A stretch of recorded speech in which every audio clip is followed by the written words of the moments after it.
So hello to our audience. Thank you so much for joining us tonight for this very historic event with a really great roster of guests. We're going to be starting right now. I'm just going to do a small introduction and a bit of housekeeping. My name is Olivia Mossuto, and I will just be the initial host. I'm one of the coordinating editors at the Embassy Cultural House. And before I explain what the Embassy Cultural House is and what this event is, I'd just like to do a short land acknowledgement, just to let everybody know that we are having this event from London, Ontario. And London, Ontario is on the traditional land of the Anishinaabe, the Haudenosaunee, the Lenape, the Attawandaron, the Huron-Wendat peoples at the forks of the Deshkan-Zibi, which is the Thames River, and it is an area subject to the Dish with One Spoon Wampum and other treaties. So this event was conceived through our partnership with Words Festival. So a big thank you to Artistic Director Josh Lambaye for embracing this event. The Embassy Cultural House was founded in 1983 by artists Jamili Hassan and Ron Benner and the jazz musician Eric Stock. It was founded in 1983 and ran until 1990, but it was reinvigorated in 2020 as a result of the COVID-19 pandemic. It was a way to engage the community again and honor all of those relationships past, but also build new ones. And specifically, something that we've done this year is an event series called Sleepwalking. And Sleepwalking was programmed in solidarity with the people of Hong Kong who have been fighting the extradition bill, but have also been fighting the national security law and have continued to push up against this to this day, that among many other things. And the event series, we called it Sleepwalking because in China and Hong Kong, political issues are spoken about indirectly, and to say you were going sleepwalking or dreaming was to say that you were going to protest. So this event was started by myself along with an anonymous artist and organizer in Vancouver and an anonymous artist organizer in Hong Kong. So I am so happy to pass the mic over to Bob Black, who brought this event forward to the Embassy Cultural House and suggested that we bring these voices together and have this conversation about Hong Kong, about the struggle for democracy, in solidarity with all of these protesters and all of these people who are making really important efforts all around the world. So thank you, Bob. Thank you, Wu'er. Thank you, Yam. And thank you, Scott, for coming on. And Bob, I'm happy to pass it over to you. So thank you. Thank you, Olivia. First of all, I want to acknowledge also my deep thanks to Olivia and to Jamelia and to my close friend Yam, Wu'er, and Scott. I really feel honored and humbled to work together to talk about Hong Kong and to contribute to this ongoing process in support of what's happening to Hong Kong. I'll talk a little bit about myself later, but before that, I want to introduce Scott first and then Wu'er after that. Scott is a friend, an extraordinary journalist. For those that don't know him, here's his book.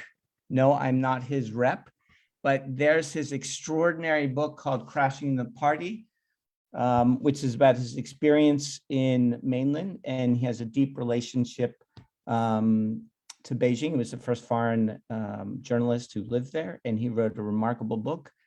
And his good friend Wu'er was the student protest leader for Tiananmen. So I'm going to stop that for now and introduce Scott Savitt. Scott, do you want to say a few words before Wu'er starts? Scott? Are you there, Scott? Okay, Wu'er, should I introduce you? Because I think Scott's pouring tea. Scott? Hello? Okay, so maybe Scott's pouring tea. So let me then introduce my friend and one of the people I admire the most in the world, not only a courageous man and a hero to many of us, writer, supporter, human rights activist, and student leader, a voice for the Uruguay, for anyone who supports human rights. It's my honor, truly my honor, to introduce my friend Wu'er Kaixi, who needs no other introduction. Wu'er? Thanks, Bob. Thanks for your kind words. I bear a different title. I like wearing different hats coming to different events, but being introduced as a writer or being introduced as being brought into a panel like this for a panel for artists is always a privilege and an honor for me. And then if the life give me a different choices other than 1989, when I was only 21 back then, became a student leader, and then that kind of dictated my life into the past that I'm living now. So when I was 21-year-old, I have already been set kind of this life. Not that I disagree with this, but I probably, nobody really wants to say, okay, when they're 21 years old and say, I'm going to be an exile dissident. Nobody wants that. If I had a choice, I probably want to be a writer. I still do write. I'm a columnist here in Taiwan, and then also a documentary film producer now. These are some of the things that I still do, but I think I have been predetermined for when you introduced me, when I was introduced to anyone. The first identity would always be political dissident, an art rather than an artist, a writer, or poet, or however, I always wanted to bear those titles. And I remember when I was 18 years old, and I said, if we die, what's going to be on our tombstone? And then at that time, I said, very romantically, I said, I want to have one line on my tombstone. It says, that is, there shall always be poets. You are a poet, Wu'er. Thank you. There shall always be poets, and that's the world that I want to see. And then if unfortunately we see a world today, it's more fit as there shall always be fighters. Still nice, but I would much rather hope that this world does not require there shall always be fighters. And then we come in, we step in. When I say we, those of us who wanted to be a writer, a poet, a artist, painter, musician, to step in as fighters. And so that's when that happens, you see what happened in Hong Kong. You see everybody have different dreams, different identities, different roles that they want to play in the society. At the end, have to step into the role of a fighter. I guess as long as you dreamed for what you can achieve in being a poet, being an artist, you have to have the freedom to be that, to do those things, and for that freedom you're longing for, you first have to be a fighter.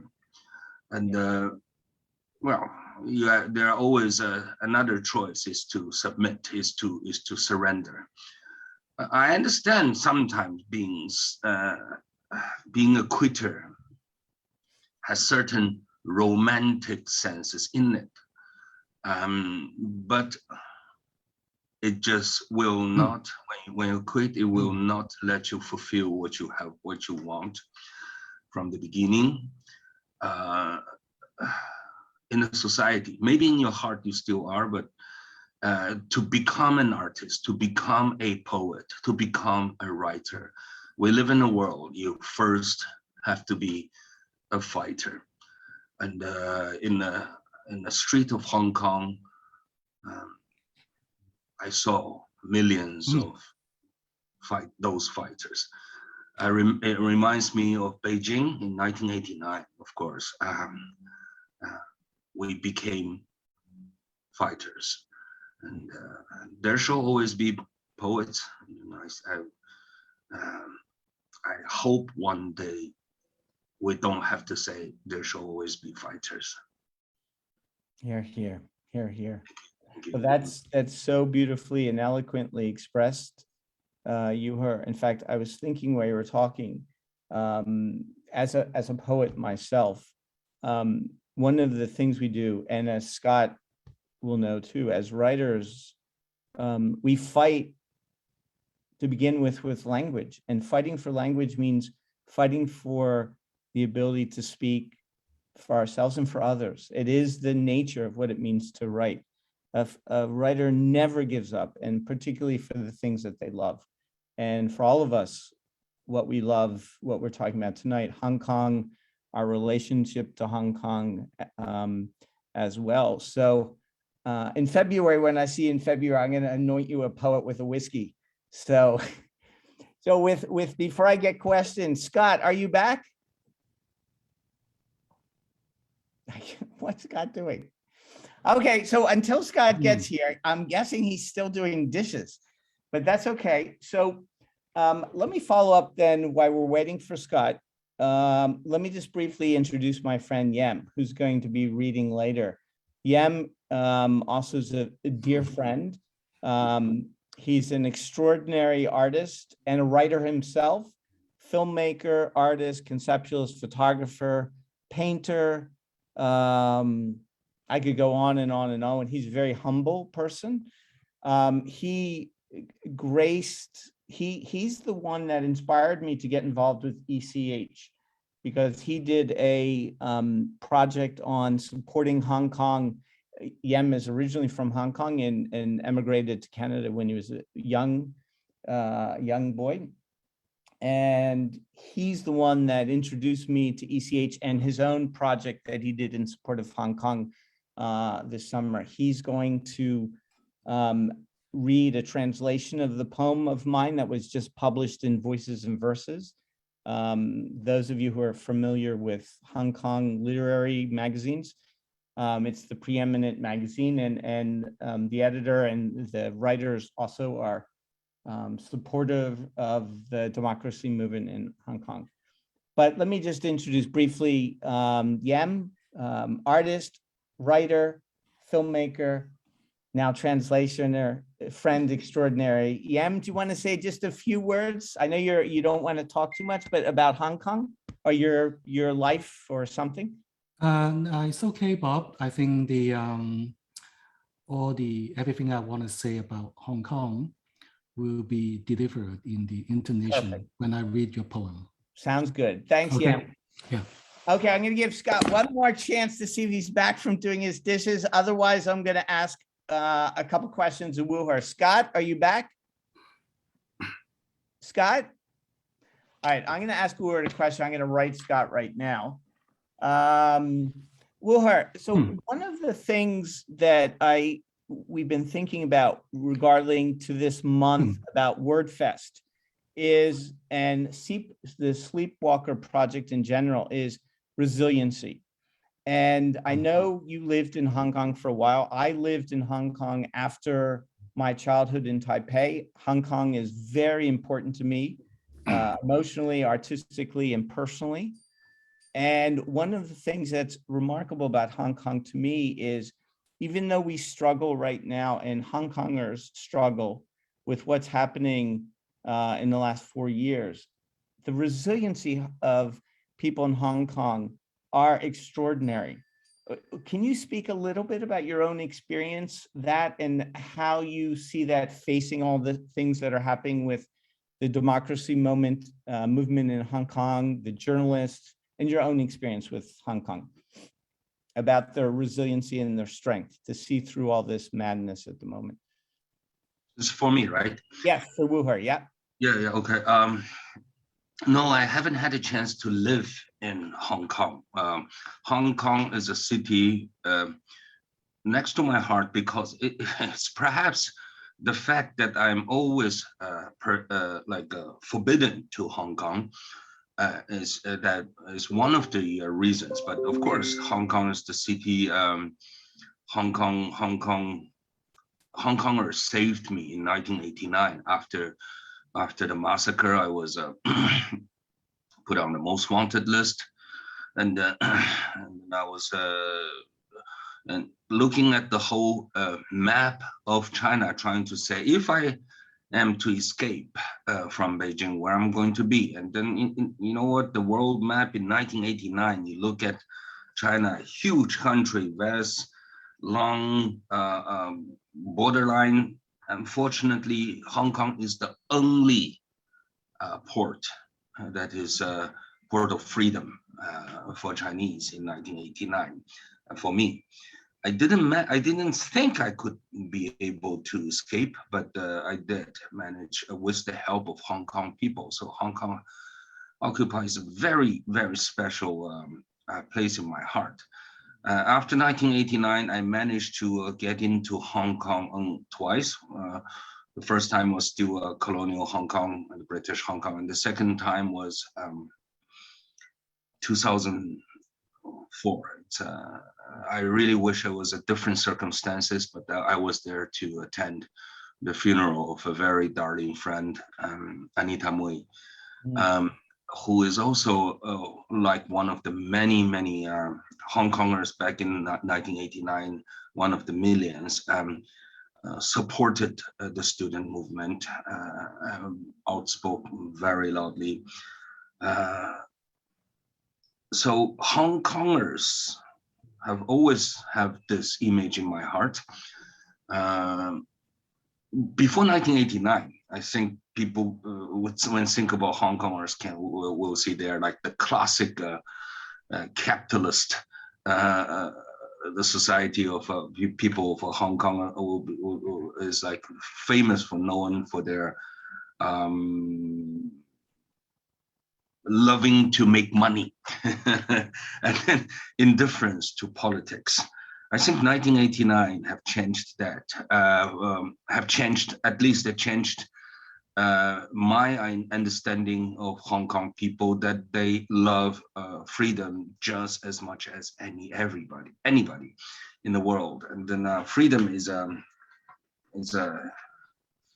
basic instinct, you may say that, and then the Hong Kongers are the living footnote to tell people that, especially in the last 7 years since the umbrella movement, and then in the last 4 years, I received my friends in Taipei.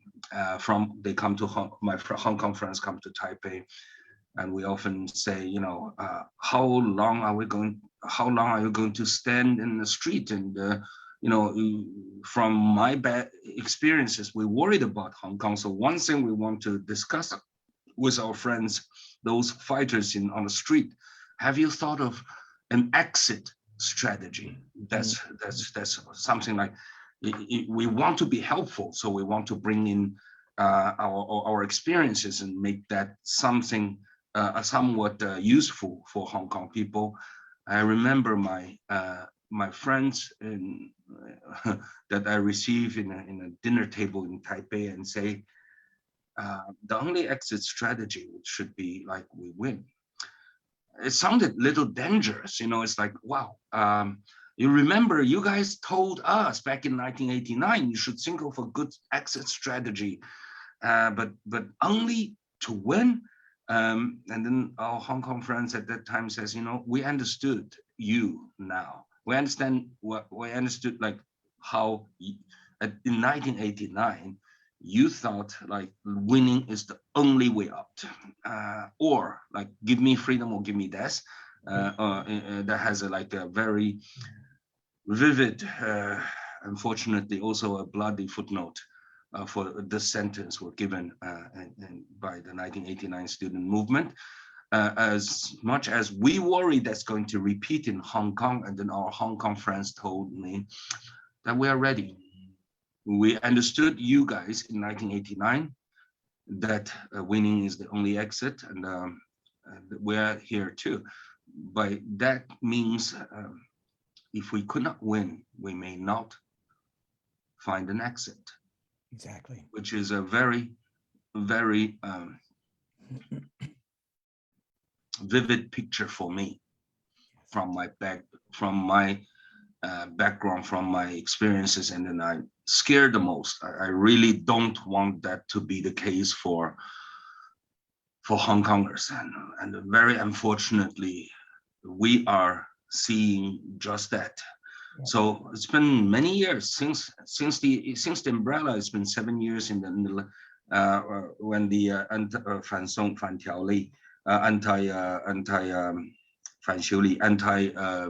the last movement. I don't know what's the English word. I know the Chinese to say movement. Sorry, yes, you know what I'm talking about. Yeah. The last movement, the movement have been on the street for 4 years. I think I talk about this abroad in the United States too, and then I say the world should see a clear picture today. The world see a world map, very colorful definition of countries and borders, and but if we see the world map in 2 colors, and then one representing the country of freedom, the other, the opposite of it, the enemies of freedom. Yes. We should realize we're losing.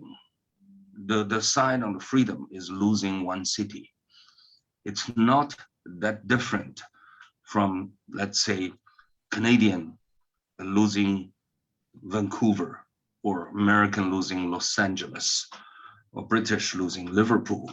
Yep. And we are losing a city of the freedom. Yep. And then Hong Kongers are fighting this war alone. That is our responsibility, our shame, but also us to blame. So we need to take that blame. We also need to step in and say, this is not just Hong Kongers' war. This is the war of the world of the freedom. We should join the Hong Kongers. Yeah, I couldn't, again, I'm just gonna iterate, Wu'er, what I just said earlier. I'm officially knighting you as a poet tempest. You are indeed a poet, and I don't say that just as a friend. It's interesting to me. I know Scott's going in and back, so maybe he's not aware of the time, but a lot of friends of mine in Hong Kong and Taiwan, and even in Beijing and Shanghai, asked me why me as a poet and an artist, why am I pushing for this and involved in this? I said, it's very simple. We lose Hong Kong, we lose so much more as well. It is our obligation. For me, it's my obligation as a person, not only someone who has lived in Hong Kong and grew up in Taiwan, but without the cities that represent freedom, and freedom of ideas, freedom of culture, freedom of art, freedom of expression, journalism, we lose so much more.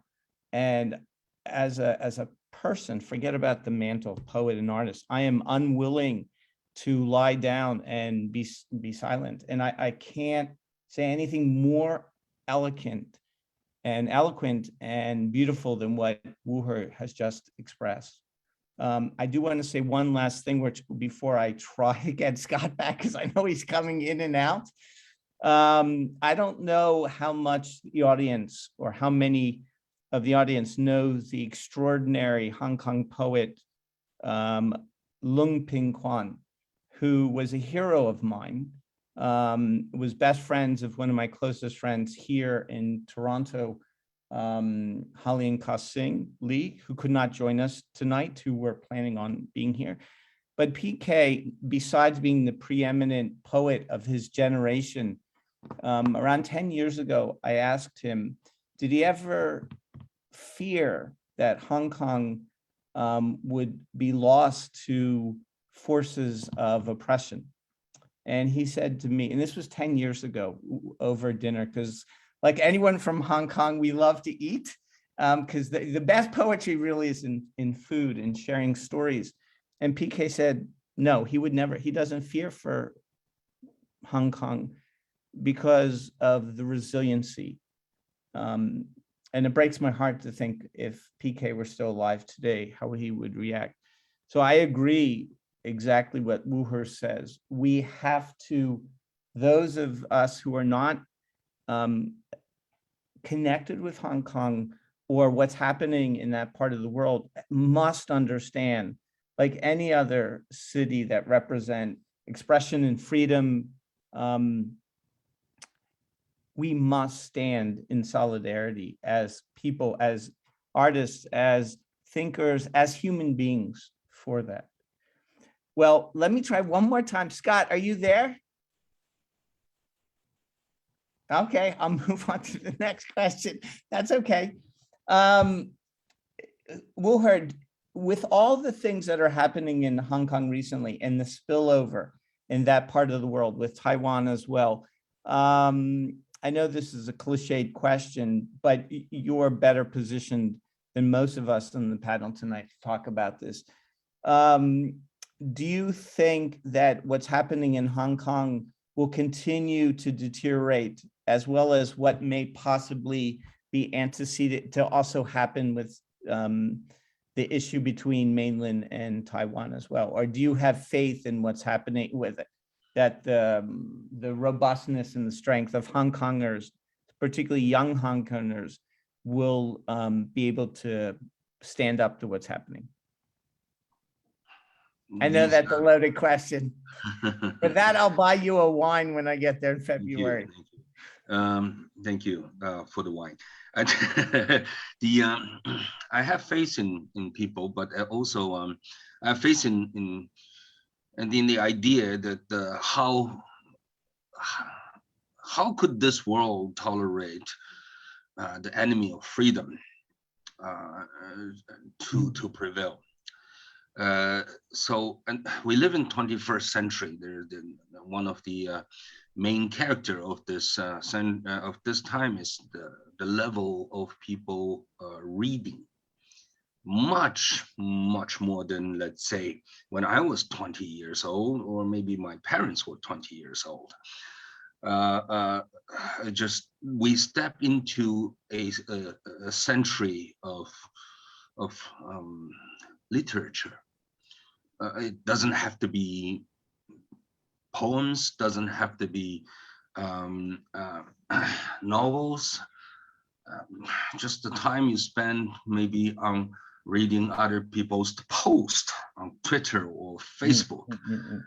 We read a lot, and then when we write, we reflect on ideas that we want ourselves to be. So one of the key character that make the character of this time, this era we're living in, is deep reflection, much deeper. It's just because we read much more, yeah. And then we think we want to project ourselves to a better person than we are. That's where we live. Although you can characterize this in many different approaches to say the age of internet, or Twitter, which allows you only use 140 words to describe one idea, when an idea really needs to be deliberated into 5 at least, different layers, but you are only allowed to use those words, and then you try your best to get as many thumbs up, as many likes with those words, and then the people that make people that make the world kind of a tendency of shallowness in there. That's unfortunate, but that shallowness is also pointing us to project ourselves in our best to get those likes. So for the world today to get outraged is easy. You may call that in Twitter phenomena. But I see it's a deep reflect too. We are thinking more. We want to project ourselves more, better. So the idea like Uyghur situation happening today is just unthinkable. And then if we say the right things, and then I think we can get more agreement about, let's say, Hong Kong, or just about everything in the world. So in saying those things, I believe in mankind. I believe in the human ability to stop the barbaric act of the Chinese Communist regime. That's where I lay my face on. But at the same time, on the other side of the token, with 30-some years of experience dealing with this common enemy of Uyghur, Hong Kong, Tibetan, Chinese, and Taiwanese, and fundamentally the world, actually, my experience to dealing with this enemy of the world, of the very civilization we're living in, that is the Chinese Communist regime, I can tell you my understanding and the true character of the Communist Party. That kind of worries me. The true character of the Chinese Communist Party is barbaric. Yes. And greediness, that's the problem. Using any word that ends with ism, like communism or patriotism or national, using any of those words to describe the Chinese Communist Party is giving them too much credit. We need to understand the true character of the Chinese Communist Party, Chinese regime, is actually they're just a group of bandits. They stole the power, they stole the position of ruling one of the largest country. To do what? To loot. Yep. To get money, actually. It's just nothing more that somebody says is they care about historical status. No. And then somebody says like they want to save faces in the world. They are the most shameless group of people, and they don't care about faces. But one thing they do care is using their power, keeping their power, using that power to loot, so to get money. Nothing else. I mean, they probably already have had money more than I don't know how many 100 generations for them to spend, but they never. The true character of a bandit when they're looting, it's not about how much they need. It's because their need is endless. They just cannot stop their greediness. So that is the other side of the token. I have faith. One side, I have faith in mankind believing in freedom. The other side, I know they're greedy, and then their greediness cannot be stopped. I mean, they will not stop. So who can stop them? The rest of us join force together. So that's the only way. You cannot sit down and talk to them and expect them to say, "Hey, guys, there are boundaries, there are limits. Oh, you have looted enough. It's about time to stop."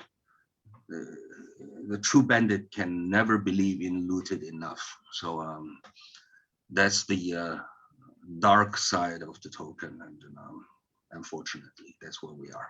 Yeah, I agree, but here's the thing that provides me, and Wu'er, chip in, or I would love to know how you feel. I, as a teacher as well, who deals with young people all the time who have emigrated from Hong Kong and mainland, but not only my students who are artists, but students who are emigrating to Canada and North America for everything from business to becoming teachers to primary education. One of the things that I sense, not for all of my students, but that there is for sure a discouragement in the continuation of what's happening in mainland and how it's affecting the poisonous effect in Hong Kong.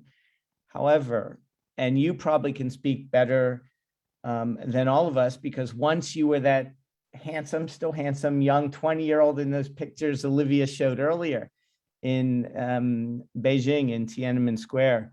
But I still have faith in the young people. And they talk to me often about, and this is what I want to ask you, that the anger, maybe not directly in mainland or Hong Kong, but as they leave, the anger to no longer put up with what's happening in Beijing and now what they're doing to Hong Kong is becoming more and more fierce. Maybe this is the language of the diaspora, I don't know. But this succession of events that happened recently, like Peng Shuai, the tennis player, lost. Huang Shuxin, who was just won this extraordinary award for her courage in reporting, although she's very ill, unfortunately. The arrest now of Xi Jinping, which just absolutely breaks my heart. I just wonder if these madmen, and let's make no mistake about it, these are primarily older men who don't care about anything except, as Wu'er said, continuing to loot for money and power. The young people that I speak with from Hong Kong, in Hong Kong, and those who come are increasingly activated and angry. And they share with me that they believe that by the time, at least within their lifetime, some of this madness will end. Do you have the same positivity, Wu'er, or what's your experience with younger people? Whether it's in Hong Kong or Taiwan, because there's a lot of diaspora from mainland and Hong Kong, as you know, in Taiwan as well. A lot of Hong Kongers have fled to Taiwan, and certainly lots here in Canada. What's your experience? What's your thought about that? Well, am I overly optimistic as poets? I am, well, a poet needs to be stay optimistic, of course. and then an exile cannot afford not to be optimistic. Right. So it's like by nature, you and I, two of us have to be somewhat optimistic. In practicality, I think the world is coming to a turning point, for lack of a better word. No, it is a good word. Turning point, a point that the world says, okay, we made a mistake. We thought that China is something too optimistically. I was in the United States just recently. I was in Washington, D.C. talking to some peoples who help make their policies. And then the one optimistic, one factor that can help our optimism is that those makers of the China policies realizing how wrong their China policies have been in the past decades. Yes. Yep. And I have been calling that policy appeasement. Yeah. In the past many Yep. decades, couple of decades. Actually, let me put in this little stories that I was invited to be on a talk show on BBC. I think it's called News Hour or News Night or something. It's one of their flagship panel discussion talk show. And then I was on my way to Oslo to in 2010 to join the ceremony for Nobel Peace Prize to present to Liu Xiaobo. On my way, I stopped over in London. They said, okay, now you're going on to Oslo to for this event. Tell us what do you think the Western world. I say, well, they feel like they want me to give them some praise for the Western world acknowledging, helping Chinese democracy movement by giving this peace prize to Chinese dissidents. He's like, see how well we're doing, how well we the Western worlds are doing. And I was like, really? Yeah, not exactly. We have been fighting an uphill battle for the last many years. Yeah. And then the Western world took a side of the wrong side of the history. And then I say, we in that speech, I said, in that talk show, I said, I don't expect the Western world to take the responsibility to democratize China. It is our task. We call ourselves democracy activists. We see it was our task in 1989. It was, it still is today in 2010. But then we want you at least don't take the side of our enemies. And then, but we have been fighting this uphill battles alone. Yeah. Alone. Yeah. And then now you gave us, one award. No, I welcome this award very much. But the awardee is in prison, and then you are still continuing your appeasement policy. Yeah. The word appeasement is kind of sensitive in the United Kingdom. So when I brought it up in London, it's kind of interesting surrounding. In that talk show, in that panel, there was I saw that interview, Wu'er. I remember that. Yeah. Yeah, in that panel, there were like a former British ambassador to China was in that panel, and then there's this beautiful Chinese lady. I can't it's like, she's beautiful, and then she was invited to come into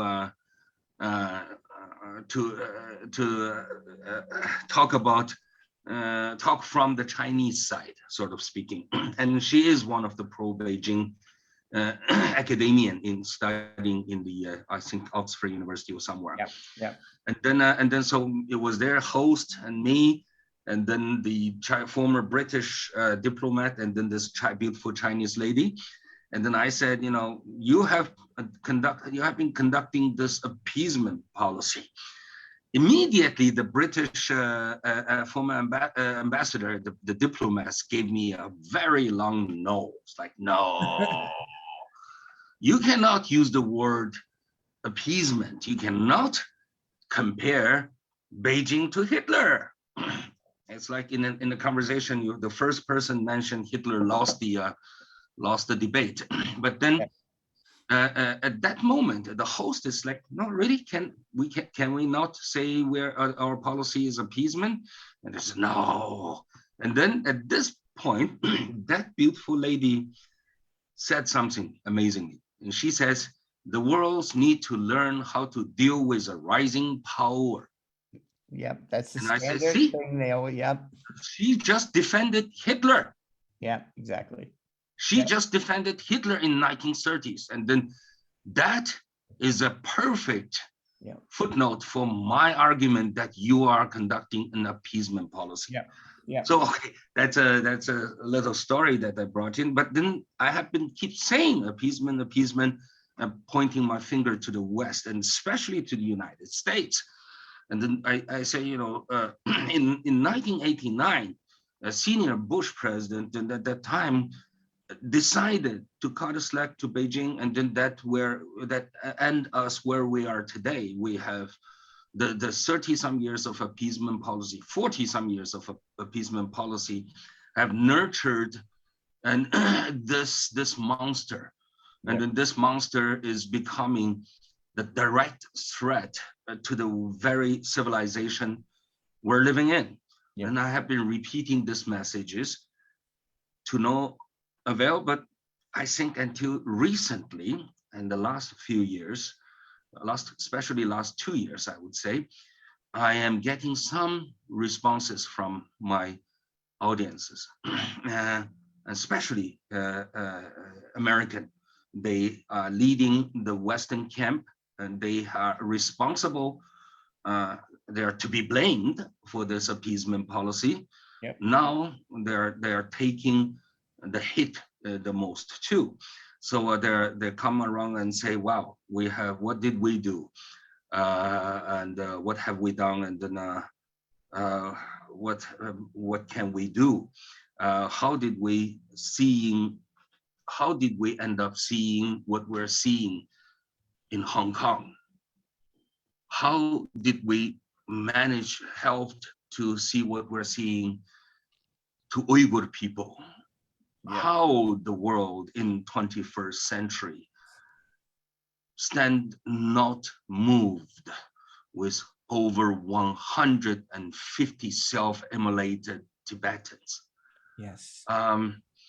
And I remember some very senior level policymakers of the United States, and just use the word, "We come around to realize the true character." And then of course I say I applaud you, but I also have to say I told you so. It takes me no pleasure to say I told you so repeatedly. But they are coming around. That's a good sign. So that's the little reason of our optimism. Well, I couldn't agree more. In fact, it's interesting just to say a little bit about my own background. As an American, I'm Canadian too. I'm proud of both, although to be honest with you, I love living in Canada, even I'm a New York boy and a Taipei boy, but I prefer living at this moment in history in Toronto. But as an American guy who grew up as a boy, as a Western boy who came to identity in Taipei, I lived in Taipei till I was 9. I have often wondered, it started with Taipei and also my relationship to Hong Kong, why the Western world in generally were blind to what has happened. Initially, anyone who studies history of mainland, who understands Taiwan, and the longer, broad history of Hong Kong, I hate to say it's about time, but fuck yes, it's about time, and hopefully it's not too late.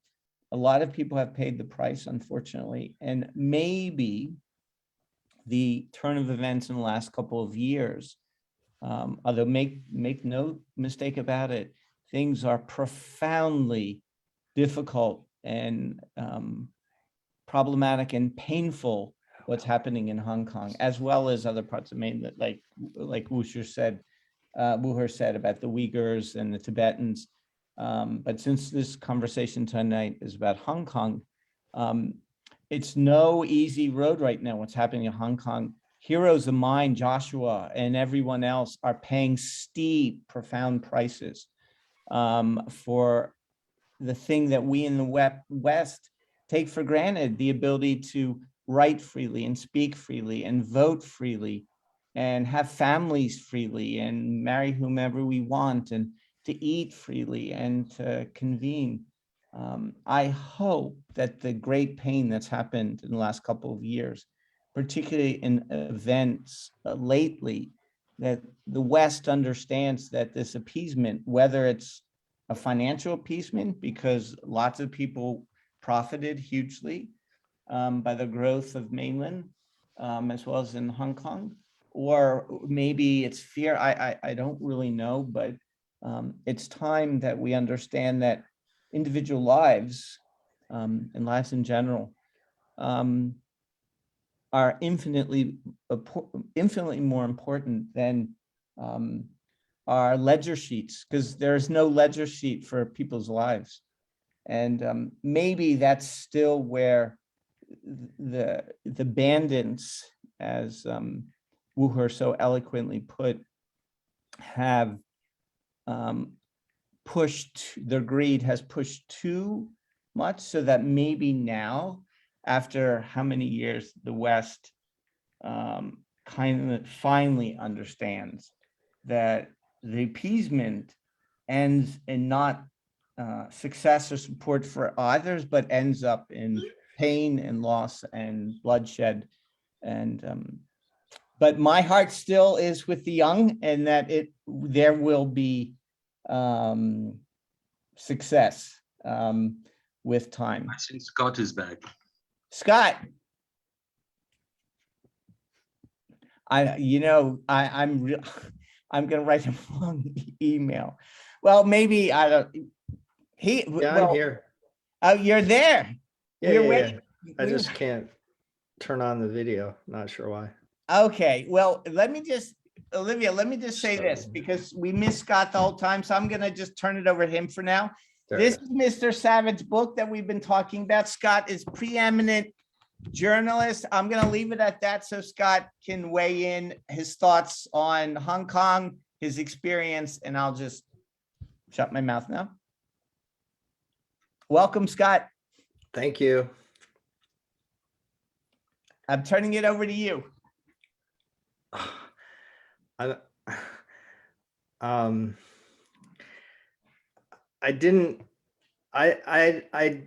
hope it can be question answer, because I didn't really. Yeah. So I'll ask you a question. What are your thoughts after your experience, what you had to deal with mainland, and your own experience, your imprisonment, your writing? What are your thoughts, and your optimistic or pessimistic about what's currently happening with Hong Kong?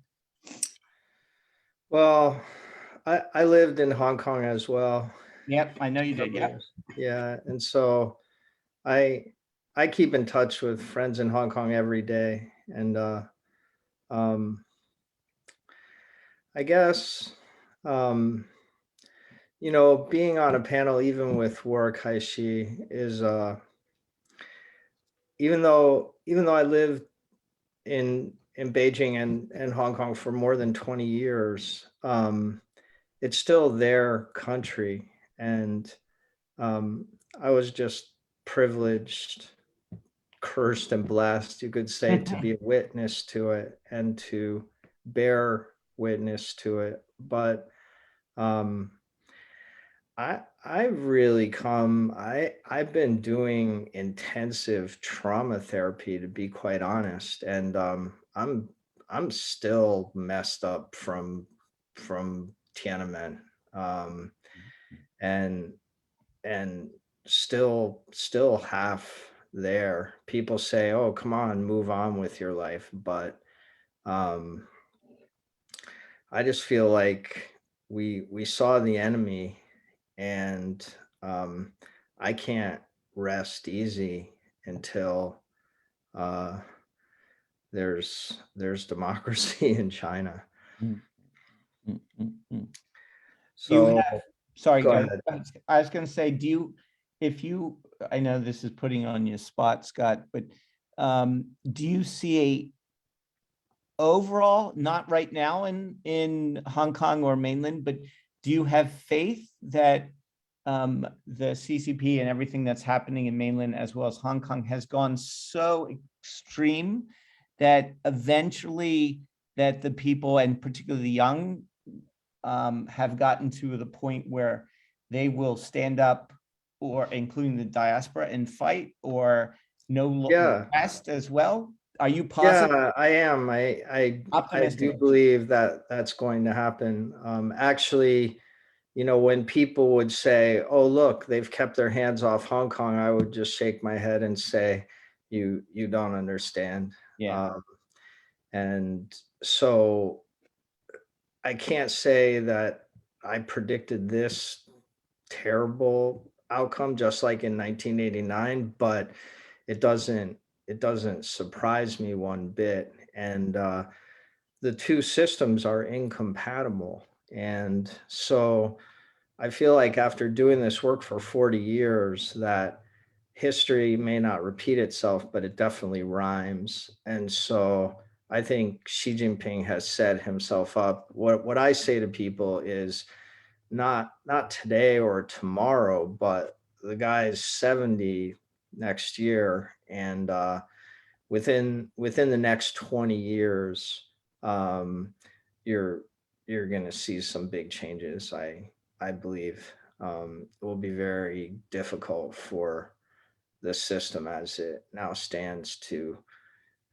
He's already scuttled any succession process. So I think it will be just like when Mao got really sick, and a lot of people forget that the big protests on April 5th, 1976 took place while Mao was still alive.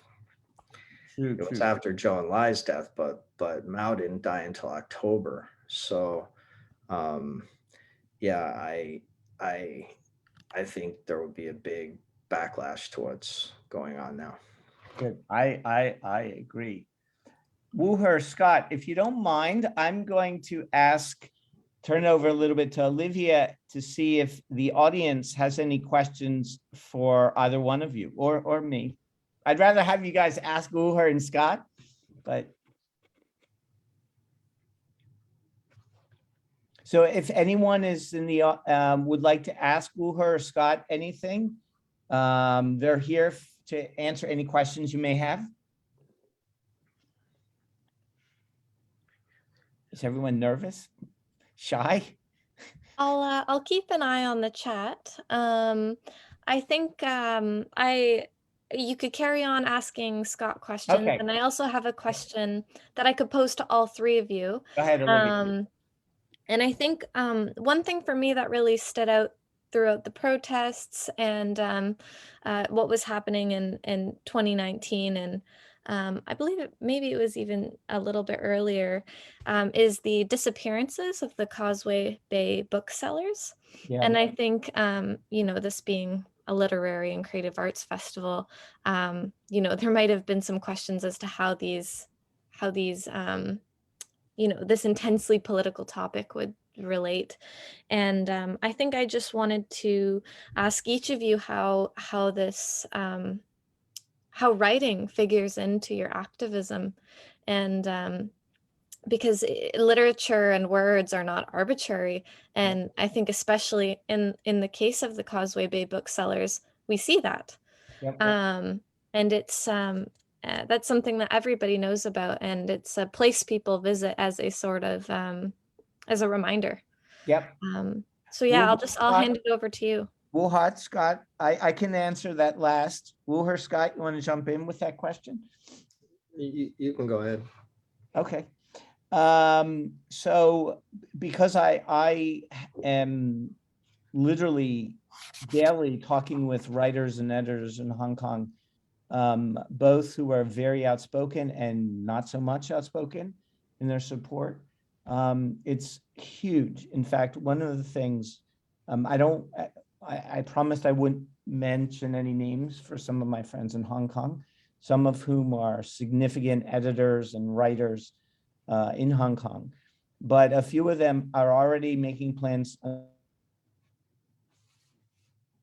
Some of whom have already made plans to come to Canada or the United States because they're tired and scared, frankly, and they feel They can continue their activist and their writing and their support in the diaspora.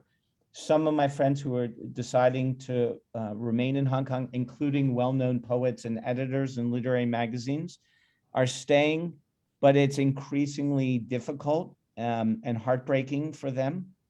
A few of the young editors and writers that I know aren't giving up and are remaining. But as I kind of allude to when I was talking about PK at the beginning, the act of writing is already, in many senses, an act of rebellion for all the reasons, not just politically, but existentially. But in Hong Kong, writing and poetry particularly has the same place at the table as food.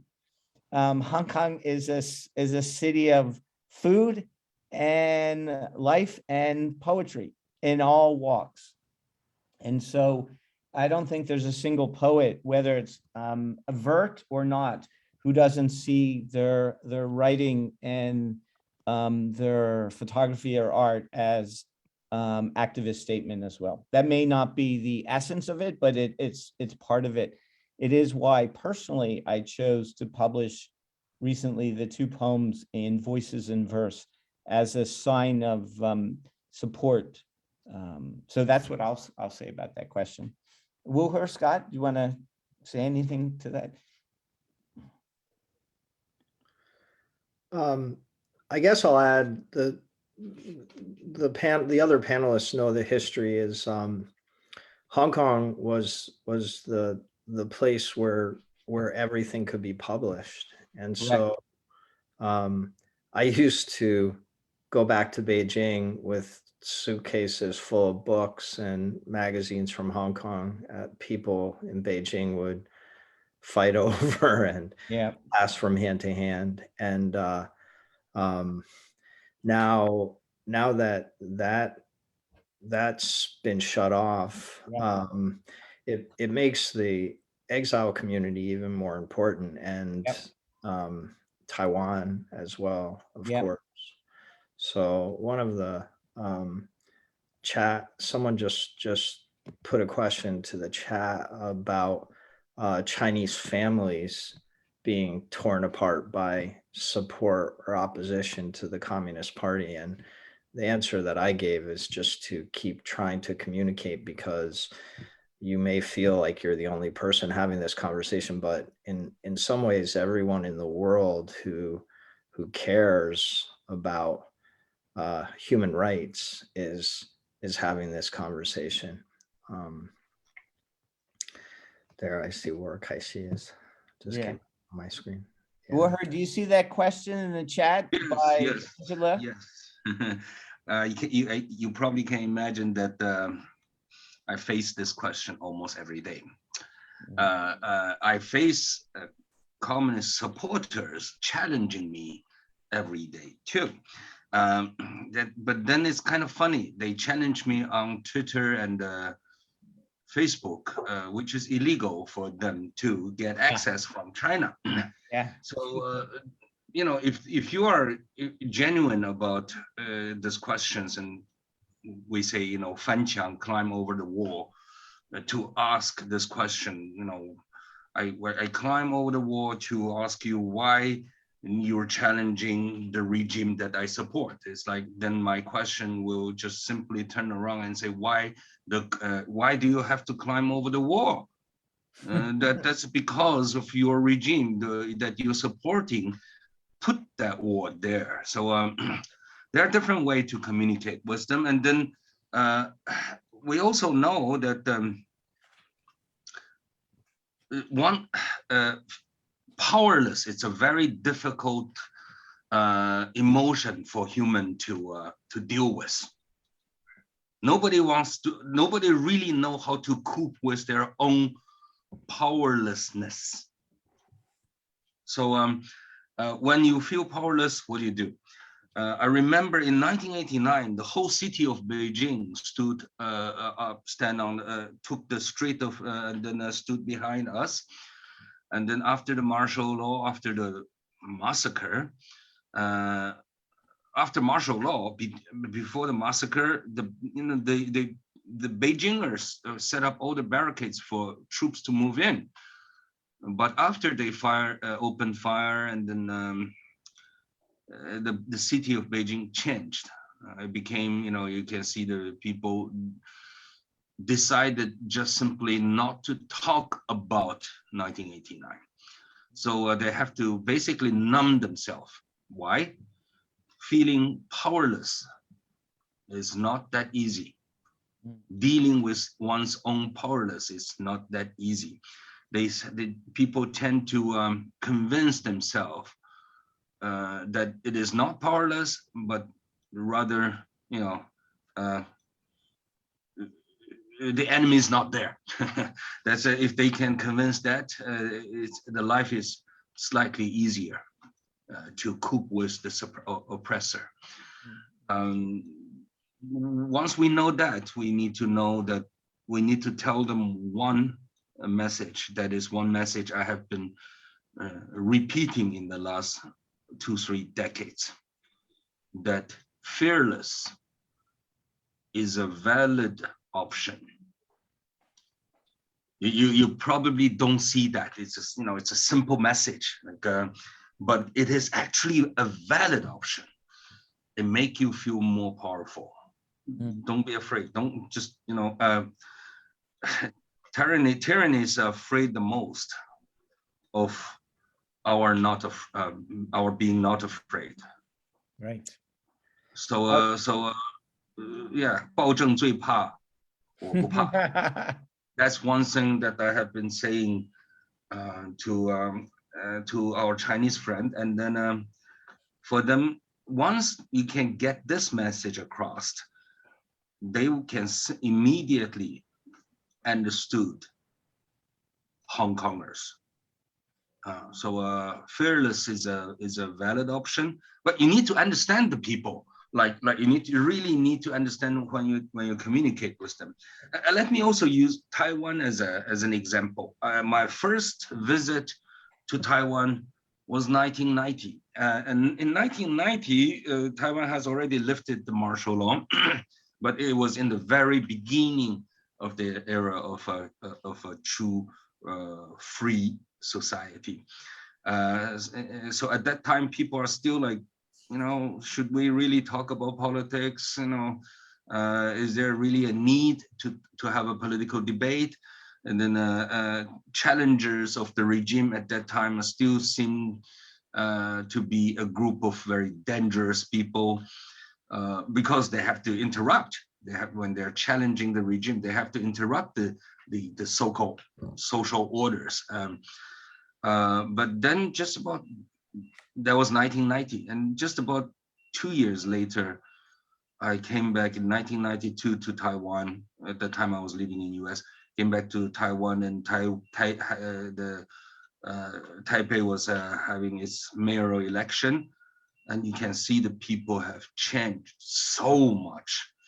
So people wants to be fearless. They just don't know it's actually a valid option. Once they have been pointed out, it is a valid option, and then they immediately see being fearless is not just a valid option, it empowers you enormously. So people can change very fast. I'm not that worried about CCP supporters. They will scatter out in a billion population country. They will disappear overnight. Yeah.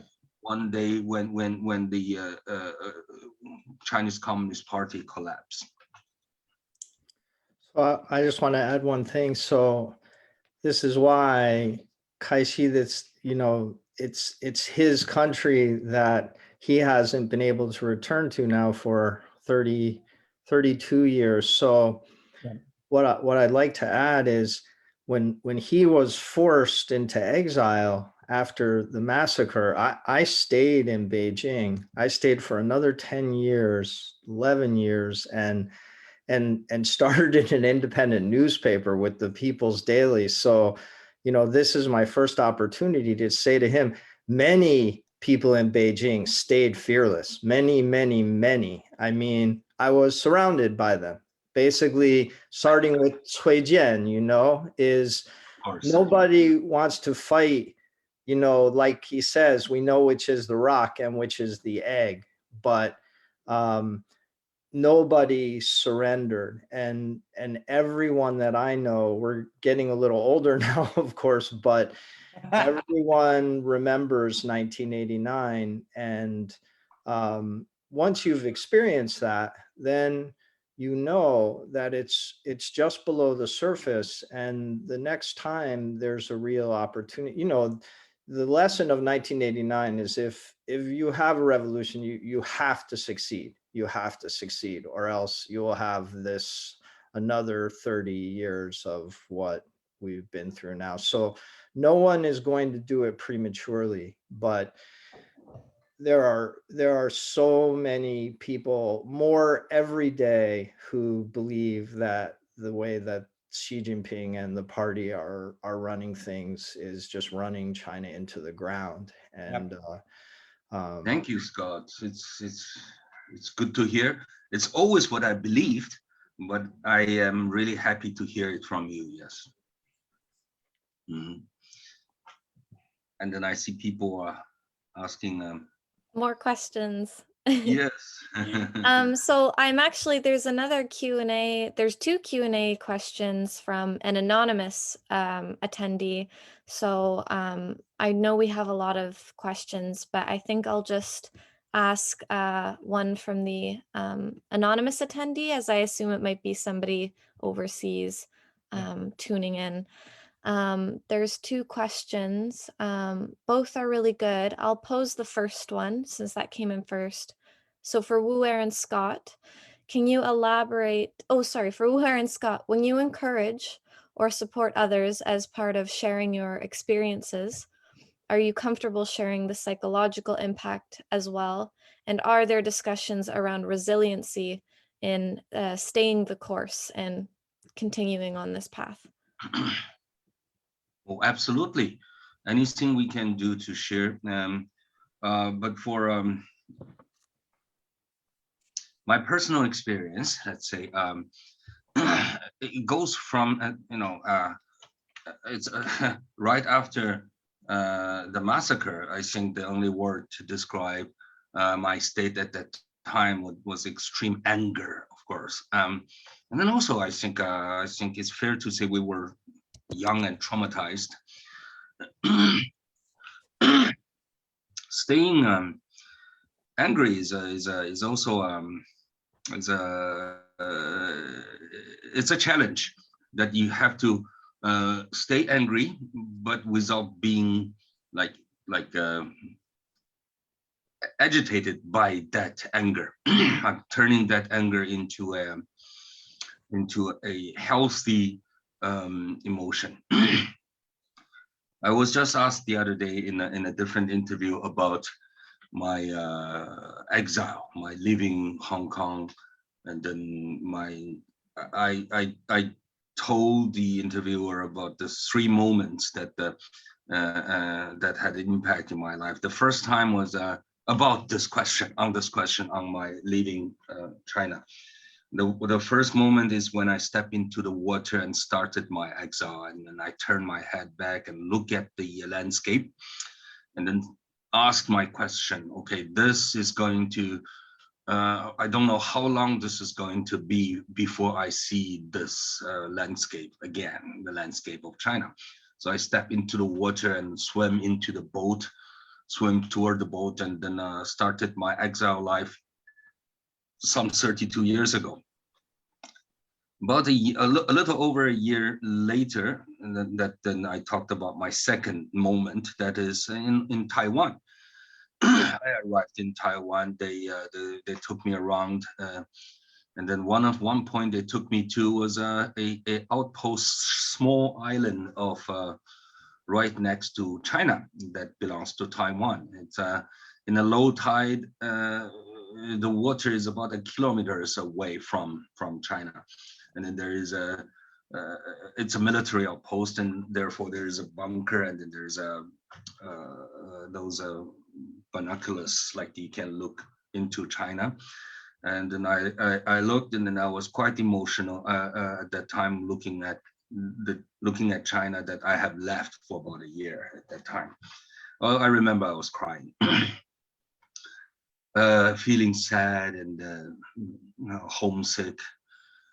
And then year 2004, as I said earlier, that was my last time in Hong Kong. And then Hong Kong, actually this time is not a British Hong Kong. This is SAR.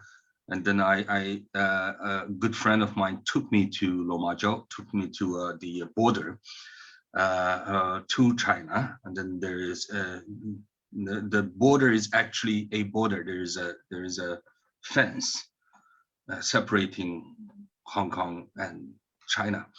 And then I look at that fence, like separates me from my family that I haven't seen for at that time over 2 decades. And yes, it make you feel angry, really angry. But then I was just I know who to blame. I know the anger is, I feel angry, but I didn't feel like agitated. It's just, I can feel a steady emotion. I learned how to make my angry as a steady emotion. So that's my personal experience, and I hope that can be somewhat helpful to others having similar experiences. Yeah, I'll just add, even so my final month in China was spent in a prison. So I expected this would happen eventually. I was lucky that it took them so long. And so finally the last month the newspaper was closed down, and I was put in a Paoju detention center in Beijing. And the guards joked and said, "Oh, this is probably the only place in China you haven't been." And it's a little bit true. And so I'm very thankful. I feel like everyone who cares about human rights actually should spend the night in a prison cell. Make you appreciate your freedom. But all the Chinese that I had admired, pretty much everybody had this experience. So I'm very thankful to have had it. And I agree with everything else that Kaixi said. Again, he's in exile from his family and home country, and I got sent back to where I come from. So it really doesn't compare. And I also have been back to Hong Kong and tried to go back to China, and I was willing to do crazy things. I would have risked going back to prison, but it wasn't worth it. I've continued to do this work nonstop. After the experience of 1989, I feel like until I see China free, I can't really rest. But exactly like Kaixi described, is you have to turn this anger into something positive. You have to channel it into your work. So I've continued to do this work any way that I possibly can. Kaixi knows that Wang Dan was the other prominent student leader, and I've continued to work with him pretty much nonstop, and just use my Chinese English ability, like the rest of the panelists and so many other people that we know, to we all know that we're working toward the same goal. And I feel like the spirit of 1989 is still alive. It's it's remained my community and so much is unspoken that we know what we were trying to achieve, and people can try and twist it anyway. I sympathize with Kaixi that he has to be on the front line. That would be very, very difficult to have to, I defend these guys every single day, because now people describe themselves as survivors of Tiananmen. At first, I really didn't like that, but now it's a little bit true. There's not that many of us, and a lot of people say they were there. And as soon as you hear them start talking, you know that they weren't, because you can't pretend about that experience. And so the people that really were there and really, really stayed until the end, all know what these guys did. I shared some old photos that I had of Kaixi from 32 years ago, and I always explain to people, look, this is even from the Bible. They say the children shall lead, and the reason is because nobody else would dare to do what these guys did. It had to be the youngest students, and it was a really selfless task. And now, someone asked me and said, I guess I could just ask Kaixi now, is if you had it to do over again, would you do anything different? Oh my God, that question. Okay. I don't know, actually. But if you ask me, do I regret? The answer to that is much more definitive. No, not at all. I'm extremely proud in what I have done. I don't regret what I did. But if I had a chance to do it all over again, would I do it again? Well, first of all, if I know the result is going to be a bloodbath, of course, we will be much more cautious in challenging the regime to not to give them, from our end, any opportunity to conduct that massacre. And then on a personal level, I haven't seen my parents for 32 years. It's really hard to imagine for anybody, but to put your own shoes. But at least,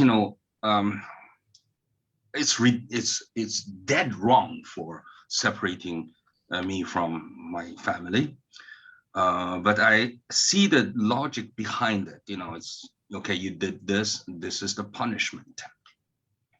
Why my parents have been deprived from their rights seeing me? They did nothing wrong. So if I have known this is going to be the result, that what I did is going to deprive their rights of seeing me, would I do it again? No, the answer will be much, much more hesitant. So I hope I answered your question. Was your question really, would I do it again, or do I regret? No, it is more regret. I mean, the do it again part, you answered very well, and that there's I'll just add that when I get asked this question, even though it wasn't my choice, but there's an argument that this Liusi, as we call it, this June 4th, 1989, in some ways, I'm a student of history. I think that it had to happen, to be quite honest, because now the true nature of that regime is well known to everyone. And I'll tell you, it's making me very emotional. I literally have not, Kaixi, I've seen his image, but I've not seen him in person since those photographs were taken. But we cross paths all the time, and everybody is in their different community continuing this struggle. So even while I'm sitting here, Americans who probably couldn't even locate Beijing on a map are asking me about Peng Shuai. And I'm like, one after another, people are starting to become aware. And it takes very different forms, but increasingly, I think it has to do with this technology, this whole Me Too movement, Black Lives Matter.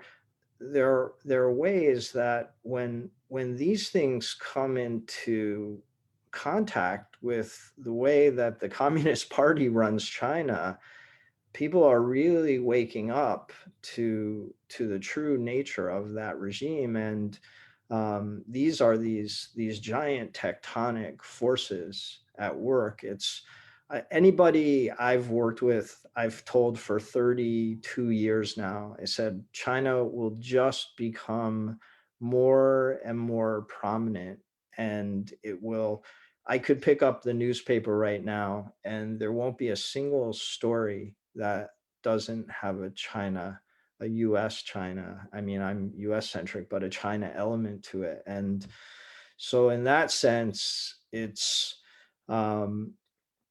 remained, you can't deny the importance of this subject. So to hear Kaixi talk about not being able to return home or see his family, that just breaks my heart. But in some, I joked, I said I might be one of the few American Chinese dissidents because I would still be there. I mean, without question, I would still be there if they had allowed me to continue doing my work as a journalist. I love that. I mean, I know Kaixi too. We were, making jokes. I made a joke about Kaixi, Niobi, whatever. It's there was a certain Beijing culture of that period, of those 1980s. And maybe it's because we were in our early 20s, but even when I talk about it now, I get very, very emotional. It's, I had other journalists say, telling me about their first experience with massacre like that. And I just said, no, this is my home. I made this place my home. You're just covering another story. And it's that spirit of 1989, it can't be killed, number one. Number two, I believe with all my heart that we will meet back in Beijing, back in Hong Kong. And I have no doubt of that. People ask me, they say when, and I say, that question nobody can answer, but that there will be a demand for justice. And now, especially with the crackdown in Hong Kong, because those people are, as opposed to mainlanders who are used to buckling under, those Hong Kong people, boy, they're even they just had a protest at Chinese University graduation. They weren't born as slaves, they're not as easy to bend. Like you Olivia, said, Scott, sorry, let go me ahead. add Go one ahead. sentence Okay. here. Like you said, 1989 is like doomed to happen. You just said that it's like it's not about my choice. Like, yes, I was the founder of the first demonstration. I was the founder of the organization. I was the founder of the hunger strike. Yeah, it seems like I somehow was responsible for starting this thing. I take that as a great honor. But even without me, there will be somebody else, and this movement at that time would have happened anyway, regardless. And then in that spirit, I think going back to Beijing, the end of the Communist Party is also doomed to happen. Nobody can stop that. Yeah. Olivia, if I could kind of tie a bow on this, going back to someone's question to Scott and Kaixi about 3 words. So I'm gonna give 2 words and then final, and they are the first 2 words or the proverb that begins Scott's book and the final 3 words of Scott's book. And by quoting the final three words will not give anything away. Scott's book begins, Ruing Sushing, which is a proverb that means inseparable as each other's shadow. And Scott's book finishes, and how I would like to finish that someone's question about what three words would the panelists like to share with people. Scott's book finishes, see you again. And I think that's how I would like people to think about. And for sure, I will definitely say that to Scott and to Wu'er, and I'm sure they have said it to each other in as well this evening, whether it's Hong Kong or Beijing. But hopefully we'll start off in Taipei in early next year. So I just want to say an extreme thank you to Scott and Wu'er and Bob. Your responses to those questions went over and above, and you've given everybody a lot to think about today about Hong Kong, and about the legacy of what happened on June 4th. I know it has been a little bit of a long night, but I do want to stay committed to our final moment of the evening, which is a reading of Bob's poem by Yam Lau. We have everybody here, and I think it would be a wonderful way to end the panel. But I do want to reiterate just my sincere gratitude that Scott, Wu'er, Bob, Yam, thank you all for coming. Thank you for sharing your wisdom about these moments and about what is happening and what continues to happen. I'm so grateful, and I know that everybody in this call is grateful to have heard you speak. So I will just pass the microphone over one more time to Bob to have him preface his poem and to preface Yam. So thank you, everybody. Thank you, Olivia. Deep, profound greats to Kaixi and Scott. Again, my heart is with both of you. See you again soon. I'm not going to read the whole poem. This is just a poem that was published 2 months ago in Voices Verse in Hong Kong. It's a story of a monk and a lake, and I'll leave it at that. Yam's going to read part of it in Chinese, and maybe ECH, I'll make it available at another time. So without further ado, my dear friend, an artist extraordinary himself, who graciously translated it. Thank you. Yam, it's all over to you. Mhm.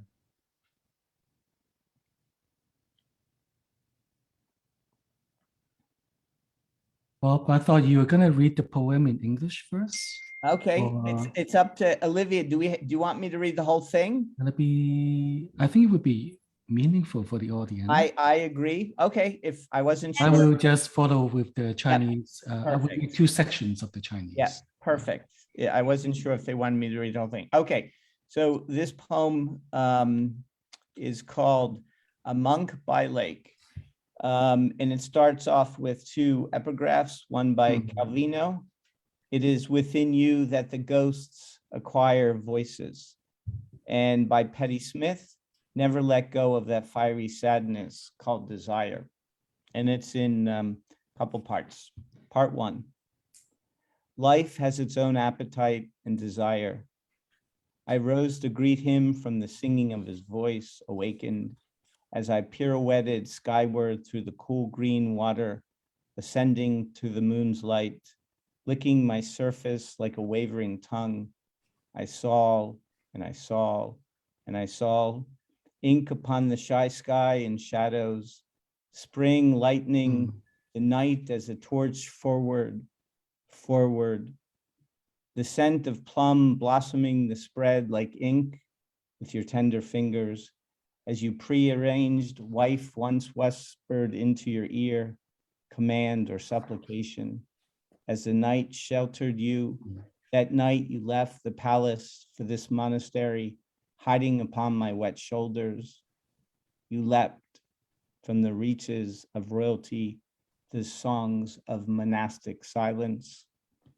That's part of it. And I will just read a little bit of the ending, the last stanza, because it's a long poem. This is the last part 4.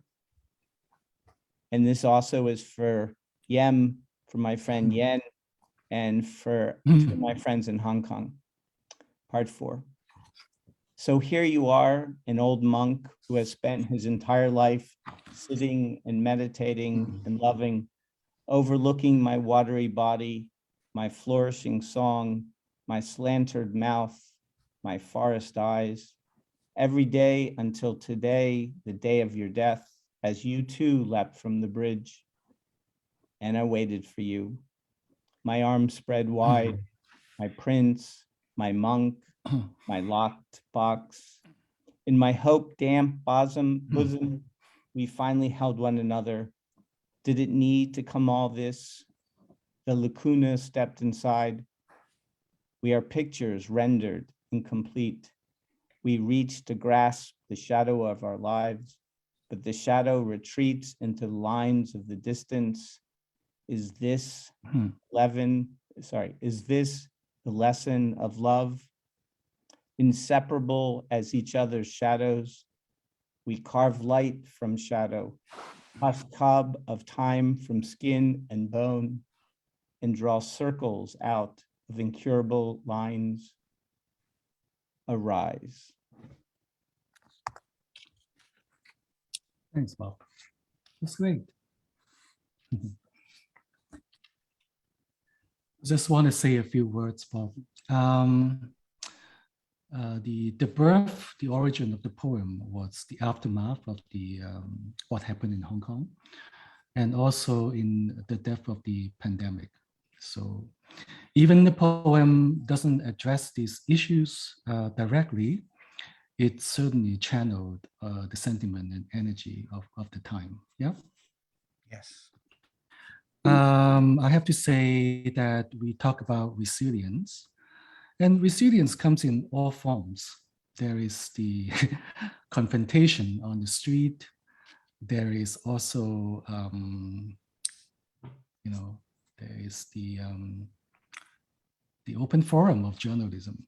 There are all kinds of ways to resist dictatorship. But when these platforms no longer is possible, we have to use allegory. A lot of times, there's a long history in China that the use of allegories, political allegories, often cloaked in very poetic terms. So I think this poem, given the time that it was born, it was created, could certainly be read as a kind of a political allegory. Although mostly it was drawing on a genre of ghost stories and many familiar tropes. But there is the indication of the loss of the dynasty, displacement, loss of identity, and so on and so on. It's all packaged in there, right? So I just have to say that the timeliness of this poem and this distancing of the timing at the same time, referring to the classical, the tropes of the classical, and it's a way of indirect speech that is actually very common in the history of Chinese political thoughts and political allegories and the use of this kind of indirect language. So I think the poem can certainly be read in that way. And one of the ways that it can be delivered is through the tone of delivery. So I'm hoping that I might be able to convey some of that quality tonight, the way I read this poem, rather than only a ghost poem. I love that story. Which is the, when you read it on the surface, that is what it is. But there are so many undertones and layers embedded in the piece. So I'm going to start. This is my translation. I'm going to do it in Cantonese because my Mandarin is, might make you laugh. So I don't want to do that. I'm going to read the first section and the last section at the same time. 生命只有它的食慾和慾望。我從他的歌聲中起來迎接他，醒來了。我在涼快的綠水中向上空旋轉，升向月光，在一條搖擺不定的舌頭去舔我的波面。我看到了，我看到了，我看到了。墨如陰影般潑在收結足的天空，春天像火炬一樣照亮黑夜。向前，向前，桃花散香如墨，從你柔嫩的指尖蔓延，正如你早在命中安排了的妻子，曾經在你耳邊低聲發令或懇求。於夜幕低垂時，你離開宮殿，來到這座修道院，躲在我心瀝瀝的肩膊上。你從皇室的財富跳到修道院寂靜的歌曲裏，我一直在這裏等你，沒想到你會再來找我。自從我們在那疲累的早晨第一次見面，潮濕開裂的火車，我疲累的心，你熱切的話語，一副皇家氣派的囉里囉流。一個農村婦人，通常被稱為狐狸精，彷彿是遺傳了的 DNA。究竟大多數人了解到心是一條多面龍嗎？你終於來了，一位終生靜坐禪修的老和尚，俯瞰我水汪汪的身軀，我盛放的歌聲，我猙獰的嘴，我森林般的眼睛。今天看到，直到今天你死的那一天，從橋上跳下來的一天，而我等着你，雙臂張開，我的王子，我的僧侶，我的鎖盒，在我潮濕的懷抱裏，我們終於能彼此擁抱。這一切有必要嗎？裏邊的空缺滲透了，我們只是渲染的圖片，並不完整。我們伸手去找住我們生命的影子，但影子卻像線般退到遠方。這是愛的教訓嗎？如影隨形，形影不離。我們從陰影中雕刻出光澤，從皮膚和骨頭上剝去時間的外殼，並從無法治癒的線條中畫出圓圈，出現起來。Thank you. Thank you, Yam.